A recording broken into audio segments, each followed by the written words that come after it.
Okay, opening ceremony, since that is the one thing that we all watch, and the opening film. Thoughts? You want to start? Well, I mean, just to have the opening ceremony of Jamshed Bhaba is something that it's a crying need for us to mount something well in the beginning. So I think that that auditorium, that entire complex being used is a huge feather in their cap, and I think I'm sure Mr. Benegal has something to do with it, but I can't swear by that. So I thought that the venue was great, very well attended. As far as the actual the Lifetime Achievement Award and things go, I think personally Zhang Yimou is somebody who in the beginning made films like Raise the Red Lantern and things that I thought were really those really sort of showed you a new lens. But I'm not so sure about his later work. Lifetime Achievements Awards will always remain bones of contention. I don't feel contentious about it. I think he deserves it for his earlier work and less for the big, people flying across the air kind of work. Well, people flying across the air was fine actually, but and I actually love them. I didn't particularly care for his last film, Flowers in the War, which I haven't seen. It's a very sort of an important, interesting theme, but it just lacked the dramatic content. But even people flying across the air with the drag, the swords and everything else, there was a lot of art in what he did. But he evolved from those very important social themes. But when we're talking about a Lifetime Achievement Award, I also feel that we're rewarding, or we're talking about a larger context in which this person worked. They were known as the second generation of... Fifth generation. The fifth generation. After the Cultural Revolution. I'm not even making political comment about him having done the Beijing closing ceremony. And shouldn't he have. Let's not even get into that. You're talking about his achievement as a filmmaker. And I think as a filmmaker, there's no question, it's a gigantic piece of work. So he's being awarded. And he's also representative of that generation of filmmakers, the fifth generation who came after the Cultural Revolution, and they were the first guys who were negotiating a new language for cinema and the new political conditions. So I think somewhere that is also part of it. I'm not saying that is at the center of it, but I'm saying that is also, I guess, at the part. Also from China's perspective, I mean, he's the first guy in the last 2 decades who actually brought Chinese cinema. It's almost like, in that early 50s when Kurosawa brought Japanese films to the world cinema. Before there was Japanese film being made before. And there have been many other Chinese filmmakers after him, but the scale at which he made his films, even the smaller ones, they had this appeal. They sort of moved out of just being just specific Chinese films. They had a sort of a universal human thing. So, but I don't know why he was picked. I mean, I'm a cynic. Maybe he was available. But you're not being a cynic. You know the story. You're not being a cynic. I'm a huge fan of his. So I thought introducing the juries was a lovely idea, which wondering. I've been on the maybe it happens at every festival, but somehow here it seemed to have a ceremony that I don't associate other festivals with. Does it happen at every festival that you introduce the jury? That's a Hindu thing. No, when you introduce the jury. I've never been to Cannes, but I think they do it there. And everybody comes. I think they introduce sometimes they do and sometimes they don't. Well. So Berlin does that also. In that case, maybe they do it everywhere. But I just felt that it was very nice to see the faces behind who are going to be. That is wonderful. That is wonderful. I did think that the lamp lighting and all that. I mean, there was a lot of comedy of errors there, but including the plastic not coming off. But I think lamp lighting has, like many things in a secular country where secularism means being equally close to every religion versus the French version of secularism, which is equally distant from every religion. In our country, started with Mahatma Gandhi, the definition of secularism was being very close. In a majoritarian society, which is Hindu, you're going to have a lot of the majoritarian cultural mores infiltrating into the so-called secular space. I've written about this. I've written about lamplighting. I've written a whole article about how why don't we ever see an Islamic ritual that can be that is permeated across the Indian spectrum of religions, or for that matter Zoroastrian.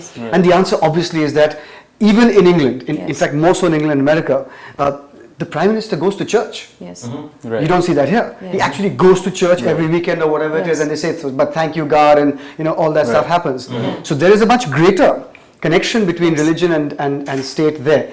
I'm not saying it's great, it's greater than India. Greater. But also, Rahul, just to finish the point, the lamp lighting is one of those things that has become, this is Indian. But as Aseem says very rightly, it's a Hindu tradition. Hindu tradition. And you could have children reciting poetry. for an opening ceremony. Which might have been preferable. Yeah. But I mean, to be fair, there's a line, like Of with course. everything, there's a line to be drawn. See, like lamp lighting, for example, a lot of religions in India, the way they are practiced, not the way Islam is practiced, a lot of rituals are actually common in like the lighting of a fire is common. Parsis worship fire. I'm saying the act of lighting the lamp may not be, but Parsis worship the fire, Hindus light a lamp, and most dargahs have the same ritual of lighting a lamp, lighting a dhoop or whatever. So I think that in India, to choose it's what you're choosing.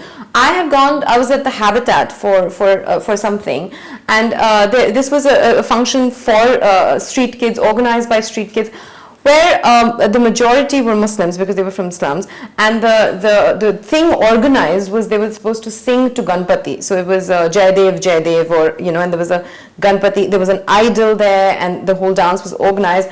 That I felt was perhaps obviously Hindu. Yeah, because it doesn't offend anyone's sensibilities to light the lamp. I don't think that it does. Again, it's the lens you look at it from. For example, I know this lady who works for a friend of mine, and she converted from Hinduism to Christianity. Mm-hmm. Yeah. And from her name became Mary. Mm-hmm. But when it came to Diwali, she asked for a Diwali holiday. Mm-hmm. So my friend said, "But Mary, you're Christian." So she said, "Naam badal gaya, iska matlab dharm nahi badla." That's a great quote. It's a fantastic quote because there's a whole ocean of meaning beneath that. Yeah. So that's what I'm saying. So it could well be, and it is, that so many idol makers are Muslim.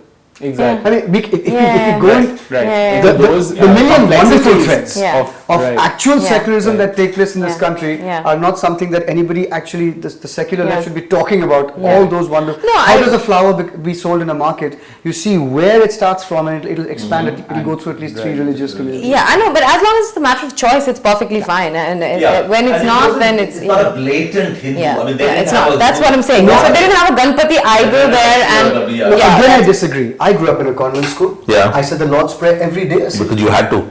But it's not choice.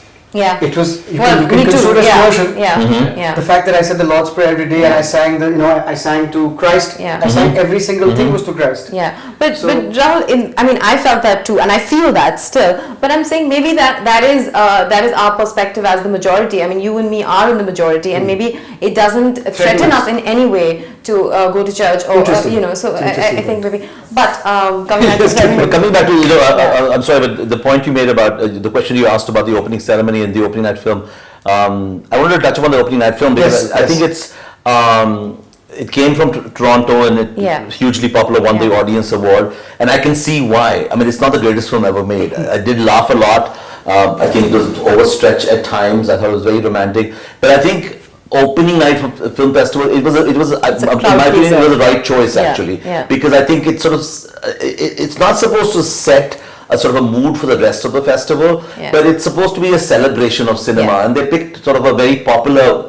Hopefully it hasn't opened anywhere, but they picked a film that would be very popular. The audience absolutely loved it. I mean, even last year, Moneyball, which was a more heftier film, I think, was the right choice. So it's really impressive, the films they've gotten even for the opening night. Blindingly. I mean, Mami really came just from a little infant, became this huge entity, I think 2 years ago. When suddenly the selection of films was just incredible, and to get those films and those filmmakers here was something India always struggled. Kerala did it with a modicum of success, has been doing it, but no other festival really has done it. And suddenly, boom! It's not just the infusion of money. I think it's to do with also taste. Of course, and the kind of taste that they've shown today. I was on the jury at Kerala Film Festival, and I would be hard pressed to choose between the two in terms of the kind of quality they've actually shown here. Kirastami, Makmal Baf, you have everyone here. And I agree with Aseem, the opening night festival film was spot on. It had the bigness, it had the crowd pleasingness, yet it wasn't Rocky 4, it was a great choice. Yeah, it was a great choice. I mean, Actually, the opening night, and what we're saying about the opening night film raises an interesting question, which again links up to Zhang Yimou being awarded the Lifetime Achievement. It was Oliver Stone last year. Yet one remembers about 4 or 5 years ago there was Majid Majidi. I mean, do you think that the focus is shifting towards something that's well, like you said, not rocky, but far more mainstream when, I mean, the way the festival is projecting itself. But the rest of the film is not necessarily altogether mainstream this year. I mean, they've had there's some brilliant, I mean, they finally showed Glamour yesterday, very serious, very important films made by...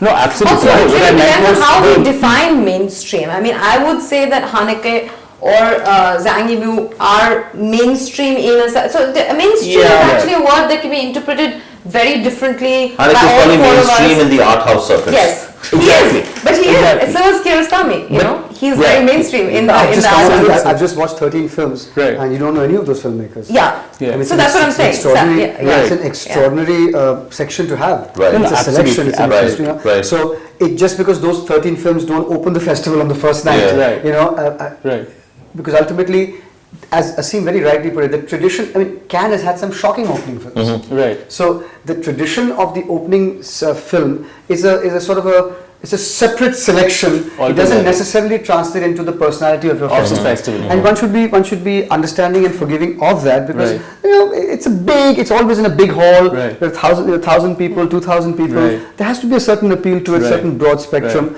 You know, you're not going to turn around and show you know, some slit your throat Scandinavian small little. Which you're going to be watching back to back for the next 5 days. Yeah, we saw Holy Motors. Did you guys see that? My God. I saw Holy. Yeah. We're going to come to Holy Motors because I know that you're the only person on Twitter yesterday. Hey, at least I had the courage to say WTF. People are like, oh, it's brilliant. I'm like, but to be fair, I like the film. Where is the brilliance? We're going to get to that. You like the film? Yeah, I like the film. I'm putting that in my top 10 though, because it's the most bizarre film I've ever seen. I find that director extremely intriguing, but we will come to that for sure. Okay, the selections and the sections. So what's the difference between the sections and the selections? Do you know? There's the competitive section, which is competitive sections, which is there's international competition. There's also Indian competition. India Gold. There's the Mumbai Dimensions Mumbai, which is short film festival, right? Short film competition on Bombay. Right. Short films on Bombay by first-time filmmakers. I think that. No, that's just short films on Mumbai. That's it, from filmmakers. Okay, and then there's Celebrate Age, which I'm assuming is about elderly people, I think. Or related to related to age. Yes, or I think specific to elderly people. I'm not very sure. Those are the 4 categories, and then you have retrospectives, new faces in Indian cinema, above the cut, which is basically the films that did not make it to the international competition, and world cinema, which I'm guessing is a catch-all category. But then there's something called the selections. I mean, if you go to the website, which is French Rendezvous with French cinema, Italian cinema, restored classics, India film worldwide, the real, the Busan selection, 100 Years of Cinema, and the very unfortunately named Kabul Fresh. So I'm not very sure what the difference is between the selections and the sections. Is the selections how they are the basis, or are they all different categories? I have no clue. You know, I have no clue about how it was all done, but I personally feel that as much of the programming is very, very good. I think the festival was trying to, this is my second year here. Yeah. But I found the festival was trying to be very ambitious. There were just way too many. I mean, it's remarkable they had a whole, silent films, the restored films, and there was an Italian lovely idea. I think Mami should have those as mini festivals during the rest of the year, because there are people who should actually go see. There were some issues with the Italian film, the subtitling was not working. Some of the restored films are absolutely brilliant, and they're being shown only once this part of the town.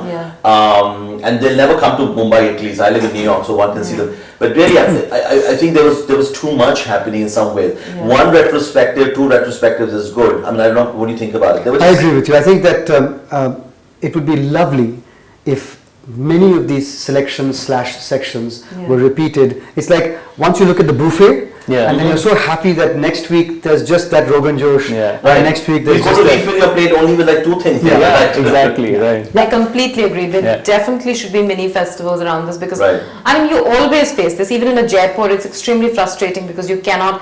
There are times when you actually go from one venue to the other venue. You have 3 favorite authors. You have 3 favorite authors all lined up at the same time. There's an overlap. But this is way too much. There was just no way. In any case, I mean, no matter which festival you go to, you cannot see all of your choices. You never can. That's never going to happen in any case. But if they have such a wealth of selection, at least some of these, I mean, new cinema from Afghanistan, or films they were showing from the 20s and 30s, which is the 100 years, which is priceless. I mean, I have no idea. The Italian selection was the Italian selection. Oof, Yeah. But the Italian selection, some of the films are pulled out eventually. There was some subtitling problem.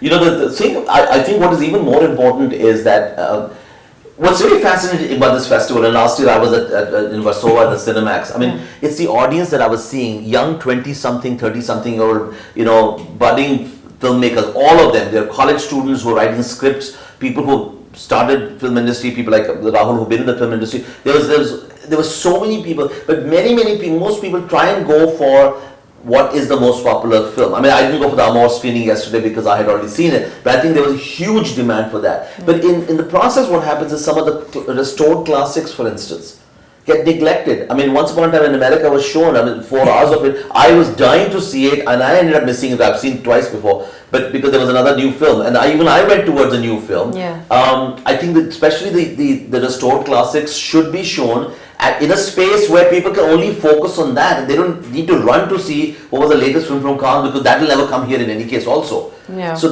some spacing needs to be done organizationally. It's not just the fact that the film won't come here. I think that a lot of the lure of the new films or the foreign films is also censorship, because we know that a lot of films are not going to, for example, the reason I was, really upset when I met you that day when I couldn't watch Miss Lovely is because I have no idea in what form it's going to finally, when it is released, how much of it is going to be cut. Or Shahid. Or Shahid, I don't know. I think Shahid should get away. There may be some language issues, but there's no. Yeah, I think pretty much it's going to get away. When we watched it, after watching it, it was better. Yeah. Before we watched it, we were scared that, in case the film doesn't release or they cut certain parts of it. Yeah, no, but also because I'm not sure the case is sub judice in that extreme way, so I think it should be fine. But so I think that also becomes a big concern. These are films that we are not going to be able to watch on the big screen simply because they're going to be, if they are ever released, they're going to be with so many cuts that,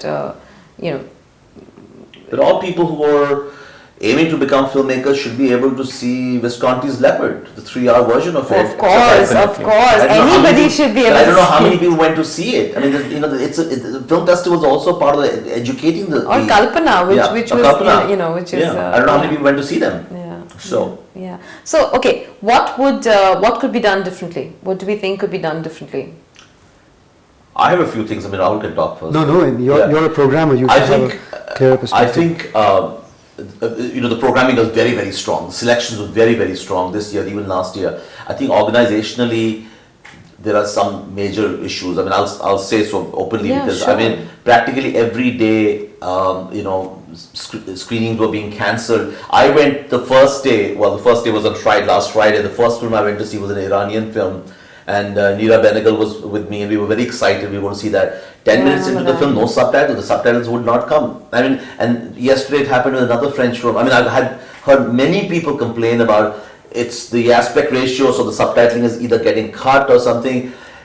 It's very important that every print should be tested. There should be, you should get the prints in advance. You should be able to have these multiplexes can show Bollywood films and Hollywood films, but they need to also be trained to show other foreign language films where subtitles are very important. All of that requires a different kind of skill sets than just selection. Yeah. And I think from that organization point of view, this festival needs to grow up more. Yeah. And I know it will, because it's a very ambitious festival. Specifically in relation to technical glitches. Right. The technical side needs to sort of there are many technical glitches. Definitely. Or prints arrived that didn't even have subtitles. Well, they should have arrived 2 weeks ago, 3 weeks ago, so you should have been able to see them. Yeah, also like The Taste of Money, just right before the climax, the film went off and everyone was and just people left, and then actually I came back and realized the film was still going on. Yeah, a lot of people actually left and thought the film was over because, then they came back and realized the climax. I think Girish Kasarwali's film, some of the actors' heads got sort of chopped off a bit. Yeah, so stuff like that. But then that's something that, I mean, when you have a festival that's so ambitious and that has these fabulous films, then it becomes like, I feel it's the finishing touch. I feel it's that it's the little things that happen. Yeah. And you can't predict it. I mean, my debut film is a film called Everybody Says I'm Fine. And my debut screening was in Toronto at TIFF. And the sound went off. It was a 6.1 mixed film. Right. And the entire sound collapsed. And they refused to acknowledge. I went in there and I said, you're actually playing it through the front 2 speakers in the good old mono style, literally from the 1920s. My God. I said people couldn't hear anything because it was mixed. Right. There's a sound of the salon's machines going on, there's a sound of the music in the salon, there's a sound of the person talking, there's sound of traffic outside as the door opens and shuts. Yes, yes. So there were 4 layers of sound which were all mixed and presented in the front 2 speakers, and the projectionist refused, said no, it can't happen, the system cannot collapse. And I said it definitely has. I can tell you right now. What are you going to do about it? He said I can't do anything about it. The whole film, it completely, I'm not saying, I thought there's no defense because the film we got distribution, we got some wonderful reviews and some not good reviews. Forget all that. The point is this, it happened in Toronto. And it happened and it slaughtered a guy's opening film on the opening night. Right. Do I hold it against them? Of course not. Right. It's a technical issue. The next day they came back and said the whole box had burned down. It's never happened in their history. So I said that's, I mean, what can you do? Right. So those little issues about heads being cut off and stuff, I think we can be forgiving about. But Aseem makes the larger issues, which is, look, subtitling of Prince is something that you obviously expect because you want people to see it and understand the movie. It's as simple as that. The only aspect I can speak of in this festival is as a member of the jury and how the whole thing has been handled. It's been flawless, really flawless. It's unbelievable how well planned they have. They're juggling 4 juries, going to 4 venues, watching approximately, I would say, maybe 70, 80 films. Are you seeing the films in the hotel or in some of the theatres there? In the theatres, all in the theatres. Or with the audience? No. Oh. Separate jury screenings in many theatres across the city, across South Bombay. Okay. And so for them to join, and we keep bumping into other juries. So it must have been a logistical nightmare in itself, this little thing.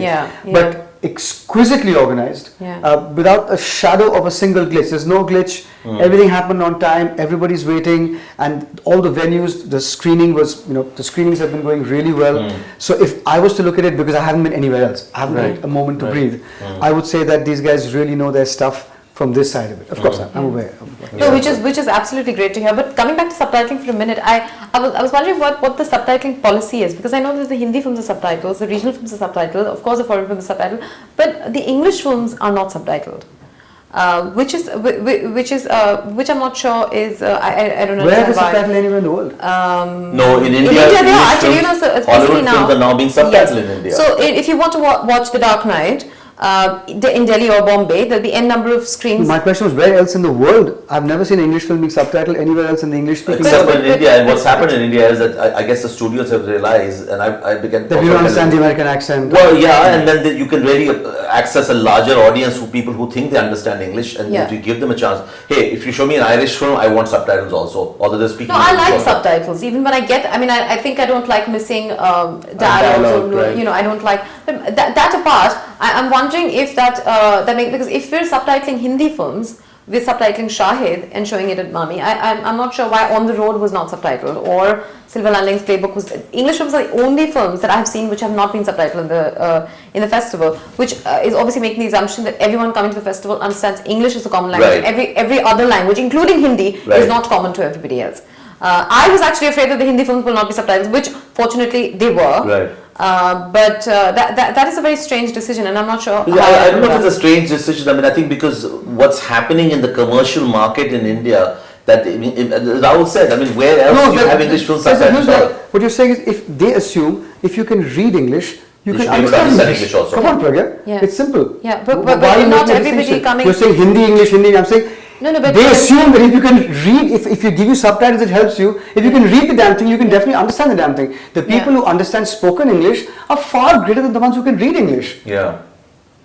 Well, the other thing is, I mean, as I said earlier. But I'm saying that there are so many filmmakers who cannot speak English very well. There are a few, Zhang Yimou probably cannot, but I don't know if he's still around. Has he left? Yeah, no, but I'm saying, I'm just wondering if it does make sense because you're subtitling everything, not to subtitle that as well. Of course, that is an important point, that you're actually subtitling everything in English. And I could counter argue that I hate subtitles because it makes me look here when the filmmaker wants me to look there. So if there's a language I understand, take them off. Let me see the cinema. I might miss a word or two. But I actually try my best never to watch a film with subtitles, because which filmmaker wants a guy to spend half his time looking at the words? No, you know what's worse is I was in Puerto Rico, for instance, and I saw some Hollywood film, I forget what, some Tom Cruise film I remember, and it was subtitled in Spanish. and I'm watching. I don't. And your eyes are strained out. Yeah, I don't read Spanish. I don't understand Spanish. But I'm also going to read that.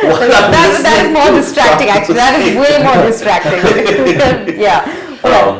Yeah. Okay. But can I make one more point about the operational? That I think one of the things this festival needs to do is that at the theatres, there were many other glitches. I mean, which I keep hearing from people. I witnessed it. They were often, it was left to the poor manager at Inox, who's clueless about how to take care of it. And people wanted to talk to the people who are running the operations. I think the festival needs to have some more very responsible people who actually can make decisions and are there and can handle technical issues and can give answers to the audience, because the audience is very confused about what is happening. Why are the screenings being cancelled again and again? Conformist, the screening was cancelled.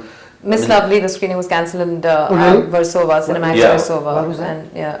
And the festival issued a statement saying that Aseem did not. He wanted to only show it once, and so I don't know. Not want to show it again, so he then pulled how out. could they programmed it? Well, they programmed it, but I don't know. There's no saying what really went on. I mean, somebody else said that Aseem wasn't happy with the slot. So, I mean, nobody really knows. But that's what the festival said. But yeah, lots of cancellations. And yeah, it's always nice to know why. I mean, you've gone there at 10 in the morning, woken up at 7 in the morning, stood in line, only to find out that... Which were the cinema halls in the north that they showed it in? Sorry? This festival? In Versova, I think there were 2 cinema halls. It's just Cinemax Versova, Cinemax Sion, right. And Inox in town, and JBT and Liberty. A lot of the screenings were cancelled because of technical issues. It's been pretty odd how many cancellations have been happening every day practically, and yet people are still very patient and people are still lining up, and people because it is such a rare opportunity to see these films and the spread. And that's why I'm saying that if there was any way that you can get across to the audience and explain to them what is going wrong, I think people would be a little bit more calmer. It's always, of course, it's always better. Which I think they were trying to do on this, like on Twitter, on Facebook. They had a note by the festival director saying what went wrong where, and so it's not like they're not doing it at all. Which is I think very graceful. But one issue that if I had an issue with the festival, it would not be with the festival itself, but I feel like there is room to have more interactions. I wish there were more interactions, more seminars, more talks, because you have a lot of people coming down, and I would also like to hear them. I would also like to hear a panel discussion. I would also like to hear some. So if things like that could go on on the side, or if there was more scope to perhaps mingle formally and informally. Right. Festivals like Cannes have a lot of parties that are being organized. You can always get corporate students. So there's a lot of scope to network as well, because that's also an important aspect of festivals, the business part of it, the being able to sell your film. I mean, there is a film mart, that one formal space, but I think that is one thing, because there were a whole bunch of people here, but a lot of people were like, oh, the song is there as well, I couldn't meet them. So I think that would also be there has to be a sort of a space where you can have that, and it doesn't have to be parties or something like that. It could be this concept of open bar as we have in America. When the little festival I organize, Rahul has been there, and we do it in the Tribeca cinemas, and there's a bar at the back, and practically every night, some nights the events are sponsored by some restaurant or something, so there's food and there's some beer. Other nights it's just an open bar, and people just want to be able to mingle. It's not a little festival, it's a wonderful festival. Thank you. But then, if you look at the Bhava Theatre, that big lobby where people are mingling right there. I actually end up meeting. I think what Aseem does very successfully at NYIFF is what the really big festivals have already done for years, which is every morning in Toronto, you used to walk into the festival badge holders lounge. Before you went to all your screenings, you had your festival brochure with you. Everybody would come, get a cup of coffee, get a croissant, get something, and it was always there was always food 24 hours in that, 18 hours a day in that place. So you met, you touched base, kya dekh rahe ho, where you go, okay fine, let's meet up at something. So there was a place to touch base, and then you again touched base in the evening at a party. Which is what Oceans also it's does. Very simple. Here for them to do, and God knows Mami is so well funded that they just need to have that space where everyone who is accredited festival goer can walk in and walk out of. There's a artists and what do you call them? the ones with the delegate pass. Delegate pass and there's an industry pass. So you have two, where the business of cinema is conducted, like that's a lounge and there are two lounges. And you just go there every morning, touch base, yawn, wake up there and then take off. Because that's what's so great about Jaipur, right? I mean, that you can actually, at the Literature Festival. Is there a lounge there? Well, there isn't a bit, the whole, I mean, they keep it extremely egalitarian. So they don't reserve. But the nature of book festivals is that you can have them in little rooms all over the place. Here in cinema, you have to travel to cinema houses. That's why the great need for a place where everybody can come in the morning, start, eat a But Jaipur also has that flow, that bar, cafe, right at the back where I know. I don't think you can compare a book festival with a film festival. No, I'm just talking about just the fact that there is a space to mingle and talk and interact, which adds so much. You pay at the restaurant. I'm making a different point. I'm saying here is a place where you walk in for free. You're there because you're a delegate either with the artistic side of cinema or the business side. And you walk in every day. There's always coffee and tea and beer, in fact, sponsored, couple of drinks, whatever it might be. And you're also, even between screenings when you go in there just to go to the restroom, come out and stuff like that. It's always central. I would position this one at NCPA. Well, that's why NCPA has been, and what I find very important for me, for instance, in those kind of settings, is like you talk to somebody. Anurag Kashyap, for instance, has influenced me so many times to change what film I'm going to see. He says, horror film dekhni hai, and you go see the horror film with him or something like that. Last minute, your plans change because somebody else recommends something, and you're like, okay, maybe I should go check that. And a lot of business is done there, because in this business, it's about relationships. It's about keeping it very free flowing. A director likes an actor, and he will repeat that actor in 3 or 4 films, despite that actor not being the best person for that role. A producer works with a director, although the director's new film is of a genre the producer has never touched, because there's a relationship. He will program, and I'm not saying this is partiality, it happens. He will look forward to programming ex-filmmakers' work because he loved the previous piece of work, and they had a coffee together and they walked and saw a horror film together. This is how it works. But it's splendid. These are the little tendrils that happen, the industry has always worked on this. When people talk of corporatization, you turn around and say, my film didn't do well, Aseem. You gave me 10 crores to make my film. I can give you 5 back now. On the next film, which you would have paid 10 crores for, only pay me 5. But that only happens when you have an actual one-to-one relationship. Absolutely. Festivals are, I know André Toupin from the French Canadian from Montreal, because we drank all night one evening. Exactly. That is where the actual sense of community and business and exciting collaborations happen. So I really think that that's one thing that needs to be done. Aseem kicked off on this. Done can easily be done. So easy. There were quite a few panels. I think 1 or 2 may have gotten cancelled because of Yash Chopra's death. So there was that. I actually went for half an hour for a panel on film restoration, which was actually very good. Which I found very interesting. I had to leave early because in between films and I had lunch. And it was very interesting to hear different perspectives from people from outside India. There were quite a few filmmakers. It would have been great. I don't know. Did they have just one-on-one conversation? They had something called the masterclasses, which were mostly with Indian filmmakers or Indian film personalities. Bachchan and so just but not really not any panel discussions. I know the director of Taste of Money was here. He was on the jury also. Declan Quinn is here. Declan is fantastic resource. He's worked on Indian cinema, so many Indian films. He's worked on so many films. I would imagine a lot of young cinematographers would absolutely love to come and just listen to him talk and just listen to what he has to say, and even if he was on a panel, like if there was an open interview, for example, format with Declan talking to somebody about his work and about what he thinks about stuff, I think I would Jeff definitely. Gilmore, who really built Sundance to where it is today and now is heading Tribeca.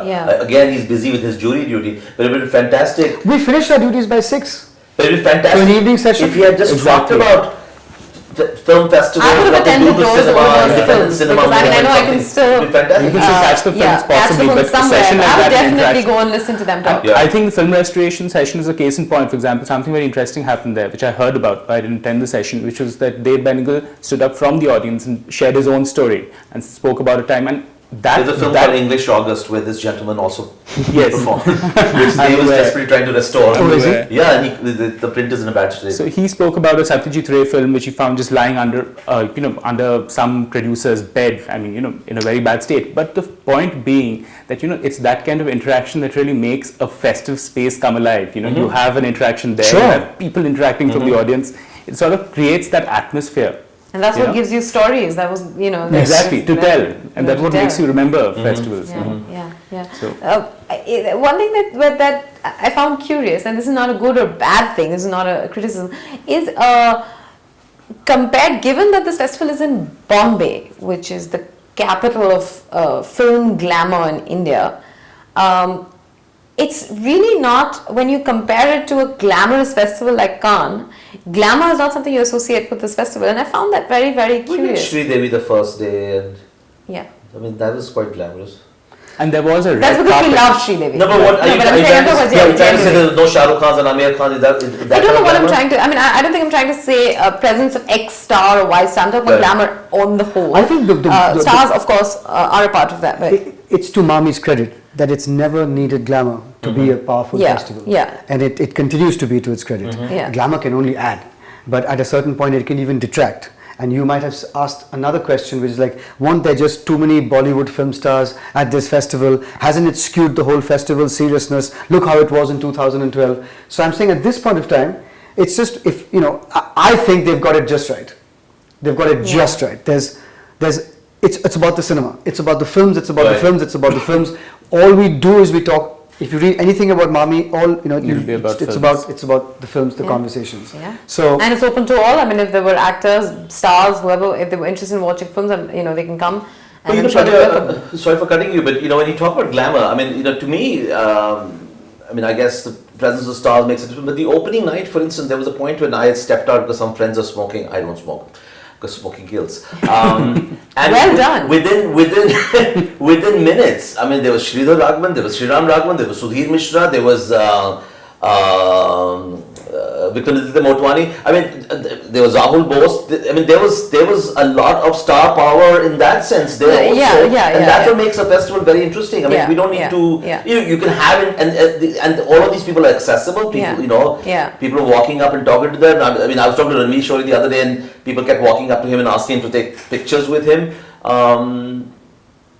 That's Mumbai's glamour also. Of course it is. Right, of course it is. I would. It's just I would fundamentally disagree with you because I don't think any of the names you've mentioned are remotely glamorous. But that's what makes it so glamorous, that you guys are there to be able to talk. You're a different kind of guy, Aseem. But your question comes from the obvious. Like, look, is it a good thing? Is it a bad thing? I think neither. Yeah, it's a thing. Yeah, it's a thing. And Cannes decides to go one way, and Toronto made a very conscious decision to go that way about a decade ago. Right. Before that, when I first went in 1995, it was a different feel when David Overby and Noah were running it. So I mean, these are decisions that you take. It's about the focus. Aseem, I'd like to reiterate that it's not about. I mean, there could have been a Shah Rukh Khan watching a film. It's not about Shah Rukh Khan's presence. It's not about a lesser or a greater star. It's about the emphasis. Cannes has that whole. There will be a whole section on who wore what, the red carpet.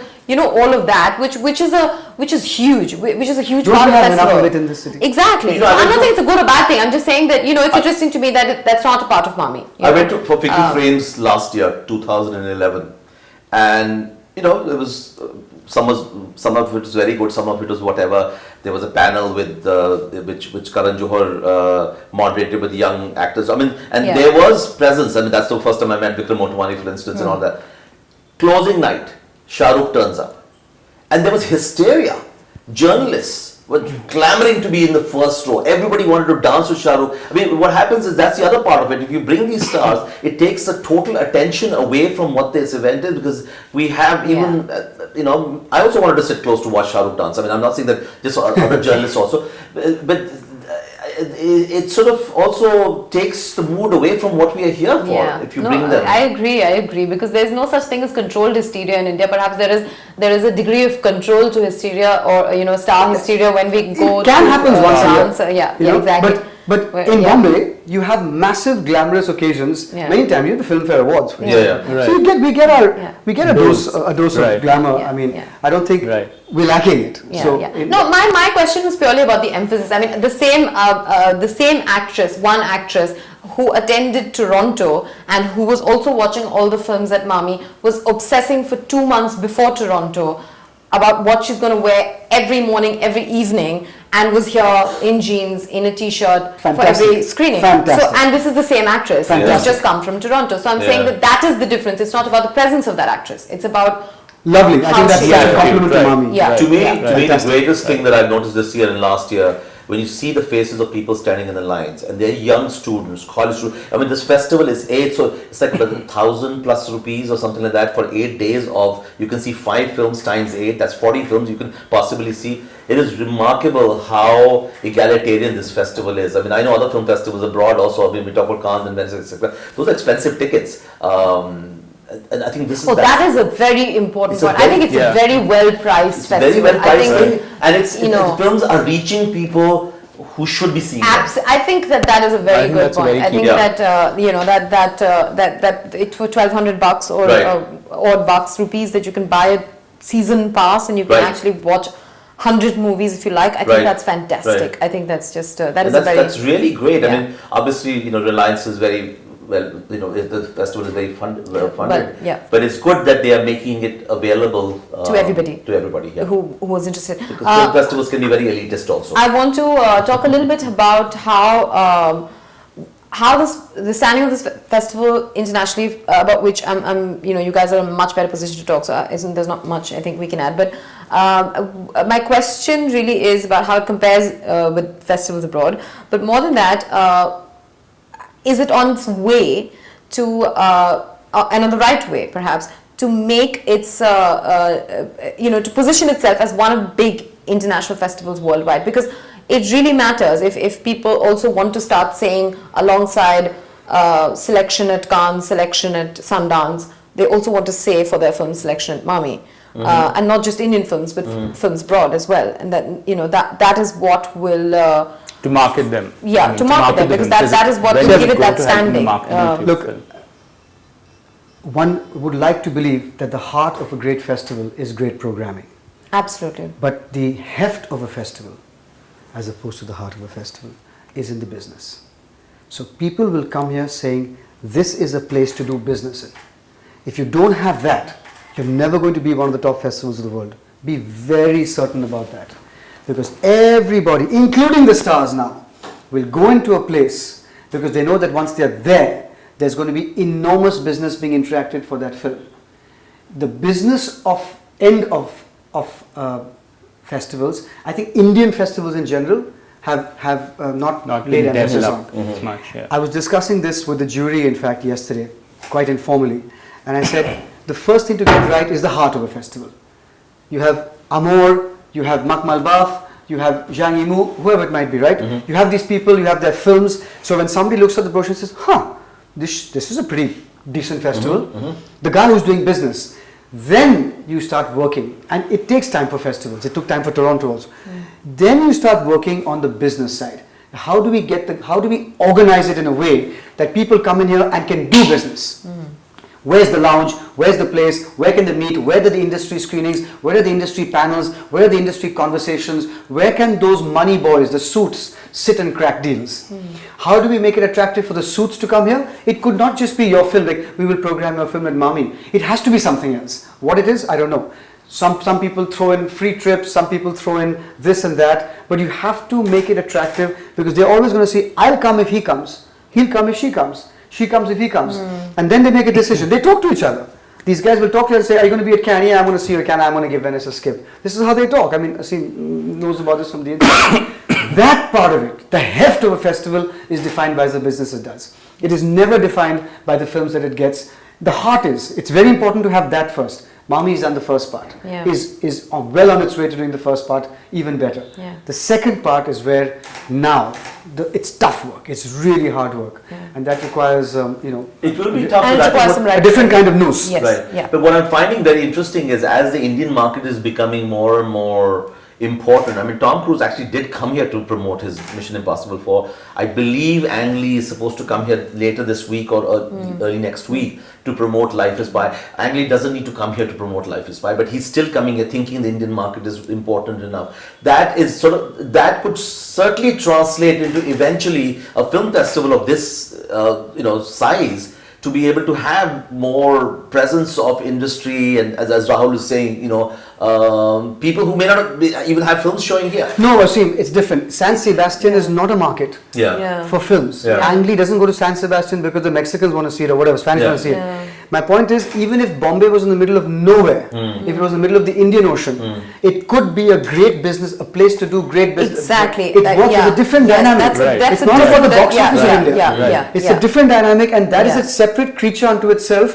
which the artistic director of a festival, like Aseem, might not have the nose to understand how to do that. Right. It's a different animal. Yes, it is a different animal. And I've seen those guys. I mean, if you look at Piers and the work that these guys have done in Toronto, I mean, it's a totally different strategy. So I think that day will come when you open with Silver Linings Playbook, and Bradley Cooper and David O. Russell and the entire cast also comes for the screening. Absolutely, and want to come for the screening because they're going to say after Toronto we're going to show our film in and you're going to have distributors from all over the world coming here to saying, we want to pick up that, we want that. We're going to meet Ang Lee here, we're going to meet his producer, Harvey and Bob are going to be here. That's the thing. This is where all the deals will be struck. Correct. So this is a very, very early stages. Baby steps have been taken. The fact that even they've got Jeff Gilmore to be on the jury, and some of the other prominent film personalities from.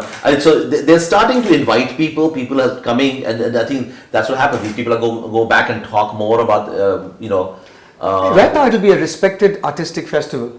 But as you said, for them to go back and start talking about this, they have to be assured that business will be conducted here. Yeah.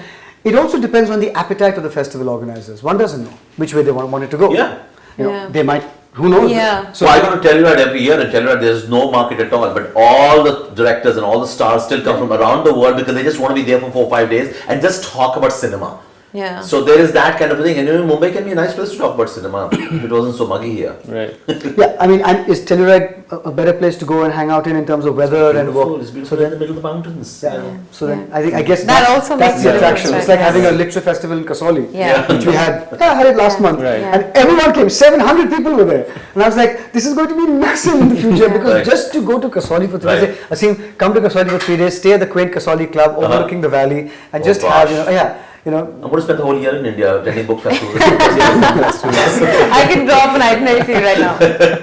I think that Bombay is ready for a festival with industry heft. Inshallah, and I hope it happens. It is where every other kind of business is conducted. Can I say one more thing, by the way? I'm sorry, but one of the most remarkable things about this festival is since there's no government involvement, there's no babugiri with this festival. When I was growing up in Delhi in the 70s, we used to have the International Film Festival in Vigyan Bhavan in Delhi, which is now moved to Goa. And in fact, I was talking with Amit Khanna because he also remembers those days where within like 5 minutes, all the tickets would be sold out because all these babu, and they were so much obsessed with seeing all these sort of slight nude scenes, etc. And it became a festival just for that. And it was like every minister had to come and make speeches. It was so good that there wasn't any minister who made any speech. There was no minister that night, right? No, there was. But the nice thing about having it was so good. Thank God. I remember wintry evenings in Siri Fort watching films and coming out, and it was great. It was a good part of it. As students, we were because it was also a nice weather, and not Telluride, but it was just nice. The winter in Delhi is when you go out and But again, I come back to Jaipur. That's what works for Jaipur. I mean, that sunlight, absolutely. You just want to be there. And wherever you go, you stumble into some palace of some state of disrepair or repair. So you're always enthralled. It's just it's not.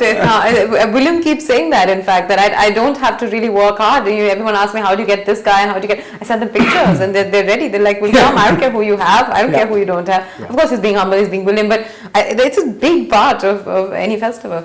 But I'm going to come to the films we watched. Finally, how many films did we all end up watching? You, of course, had to watch. I watched 13 films. How many did you? I've only seen about, I guess I've seen about 10, 12. I've been seeing about 2 or 3 a day. Many of the films showing here I'd already seen because I've just been, just living in New York itself, you get to see them. But there was some really wonderful discovery. There was a film which I had missed. It's been running in New York for a while. It's a documentary on Ai Weiwei, Never Sorry. Yeah. I'd heard it was good. It was absolutely stunningly brilliant. It's an amazing documentary about this man and his spirit. His art itself is remarkable. But challenging the Chinese authorities where you can be banned and everything else. It's a terrific film. There were some really wonderful discoveries. I saw a Korean film called Architecture 101. Which you were telling me about, It was such a sweet romantic film. I had no idea what to expect, and it was just lovely. It was a great way to start a film at 10 in the morning. Our jury films have been pre-selected. There was a huge number of films, and they send up 13 films for this jury and 20 films for that jury. So obviously there were two groups of people who were selecting for this thing, and we've seen some absolute, just enthralling films. One or two have been very, very strange and puzzling, but that's what a film festival is about. You can turn around and say confidently that 11 of these 13 films will have 5 people sitting in the theatre.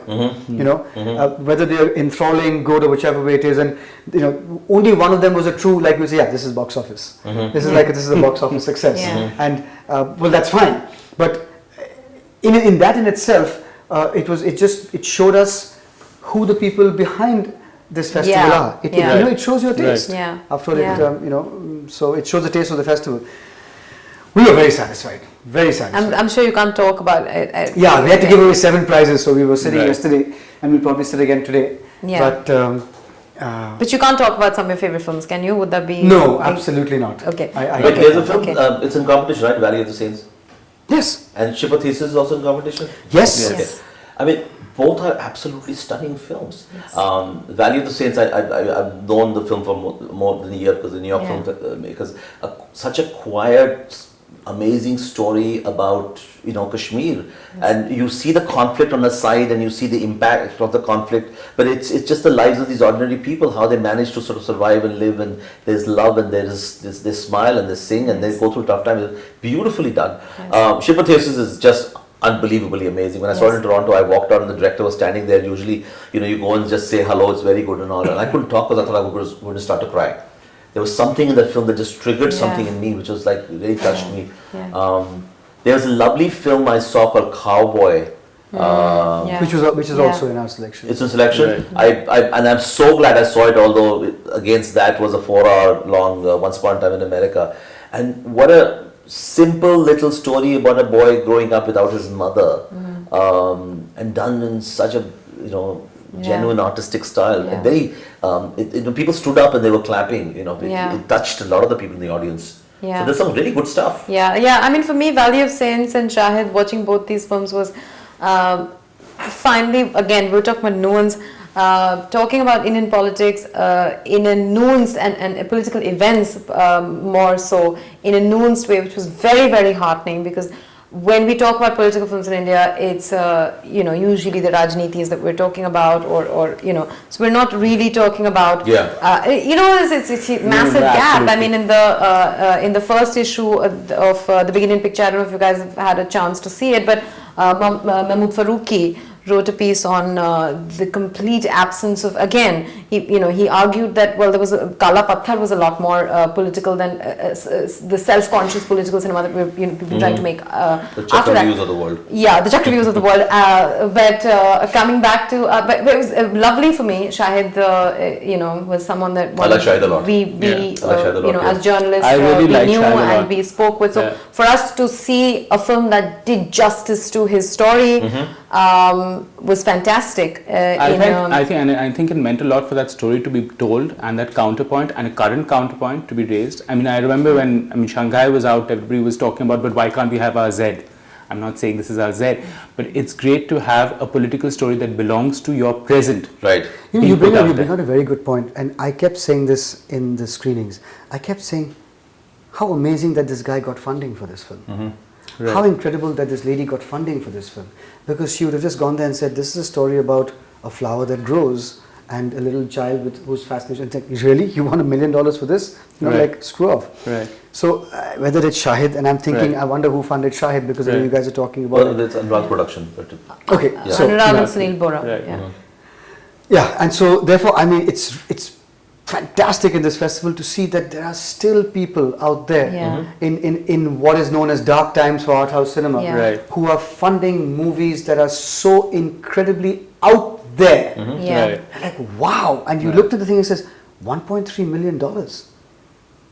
He actually got 1.2 million for this film. For this film, and you know, and which brings me to how well Shahid. You know, you and me were talking about the milieu of Shahid and how well it was detailed. I mean, there's little things that when Shahid is studying for his law exams, he's not studying from thick textbooks. He's studying from Pathan. You know, we've all studied law, so you know, it's the tutorial and just the level of detailing, which is something that you'd miss. You know, and it's I don't know who it is for, but it's there.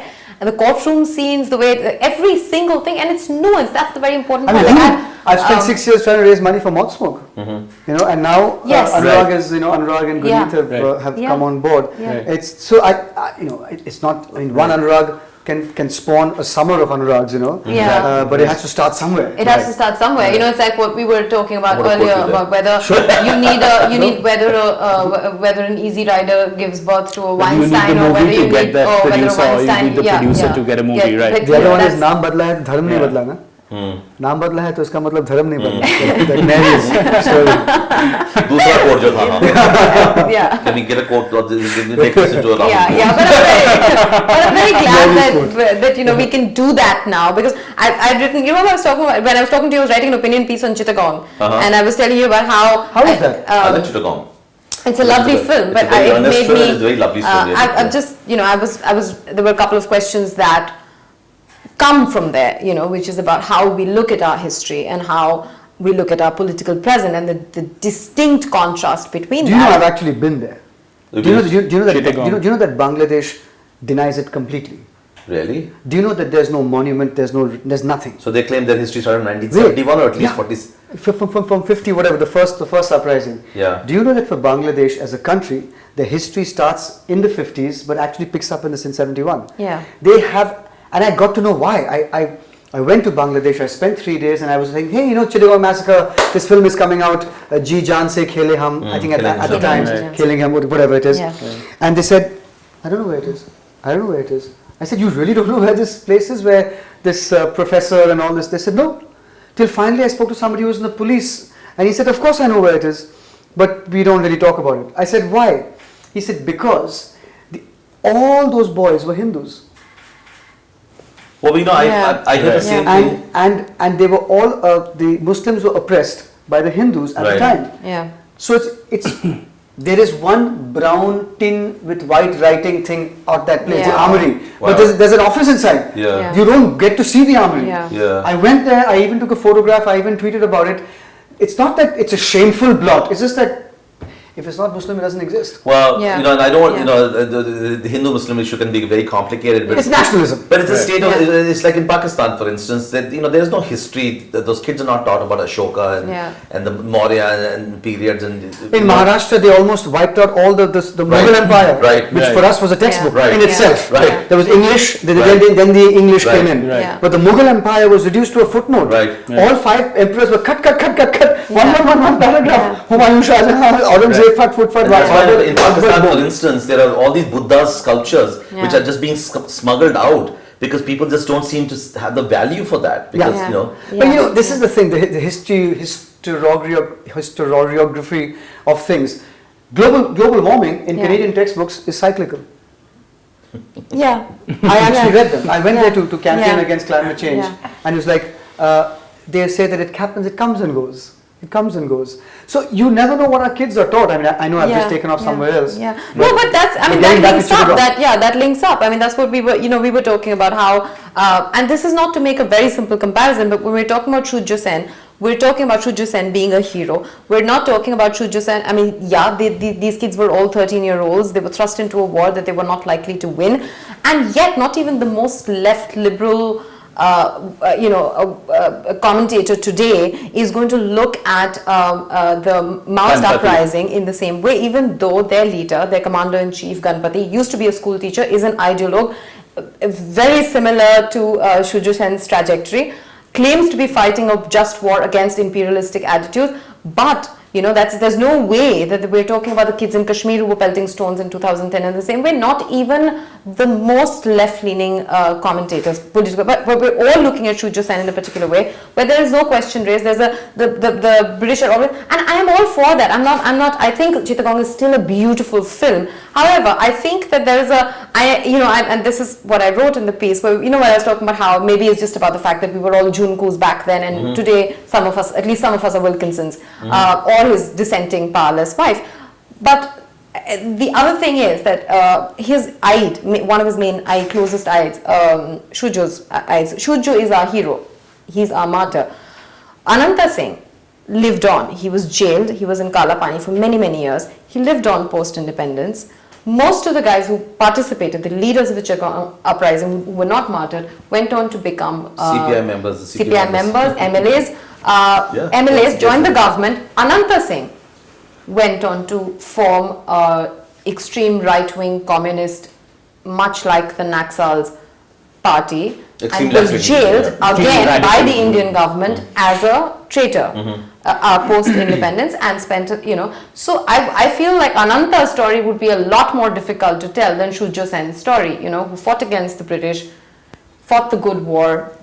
I actually thought about why Bangladesh had done what it had done. I said every nation does it. In the beginning, we are doing it. In the beginning, as teenagers, you don't try and be anything but what you want to be perceived as. I'm the rebel in school.